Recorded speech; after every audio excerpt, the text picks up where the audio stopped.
Hi friends. பார்த்தீங்கன்னா, முஸ்டாக் ஒரு face wash வந்து ஒண்ணு வச்சிருந்தோம் நம்ப. அத வந்து ஒருத்தருக்கு தரலாம், கிவ்அவே பண்ணலான்னு சொல்லியிருந்தேன். அத நம்ம பார்த்தீங்கன்னா, நம்ம தம்பி பார்த்தீங்கன்னா, நான் ரிவ்யூ சொல்றேன். எனக்கு குடு அண்ணா அப்படின்னு கேட்டிருந்தாரு. பார்த்தீங்கன்னா, 30 நாள் கழிச்சு இவரோட ரிவ்யூ சொல்லுவாரு எப்படி இருக்குன்ட்டு. அத எல்லாரும் நம்ம பார்க்கலாம். இப்ப பார்த்தீங்கன்னா, இதுதான் தம்பி இவருக்கு தான் குடுக்குறோம். பாருங்க இவருக்கு எப்படி இருக்குன்னு பாருங்க. பிம்பிள்ஸ் எவ்வளோ இருக்குன்னு பார்த்துக்கலாம்.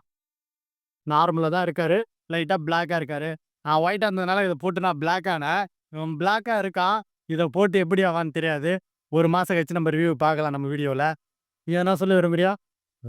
நான் எத சொல்லல. யூஸ் பண்ணிட்டு சொல்றேன். யூஸ் பண்ணிட்டு தம்பி சொல்றேன்னாரு. கண்டிப்பா சொல்லுவாரு. நம்ம வீடியோவுல Instagramலயும், YouTubeலயும் போடுவோம் கண்டிப்பா. கண்டிப்பா பாருங்க. நெறைய பேரு சொல்லியிருந்தீங்க, "இது ஃபேக்கு. நீ சும்மா ஏமாத்துற" அப்படின்னு சொல்லியிருந்தீங்க.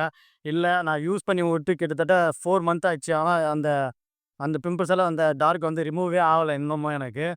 அவரு யூஸ் பண்ணிட்டு அவரோட ரிவ்யூ சொல்லுவாரு. அப்ப நம்புவீங்க நீங்க. மோஸ்ட்லி என் Instagramல பார்த்தீங்கன்னா, அந்த வீடியோ வந்து 2.4 மில்லியன் போயிடுச்சு. ஆனா, அதுல பாதி பார்த்தீங்கன்னா, எல்லாமே ஹிந்திக்காரன் தான் பண்றான். என்ன பார்த்தா ஹிந்திக்காரன் மாரியா தெரியுது? கண்டிப்பா கமெண்ட் சொல்லிட்டு போங்க. ஓகே. பை.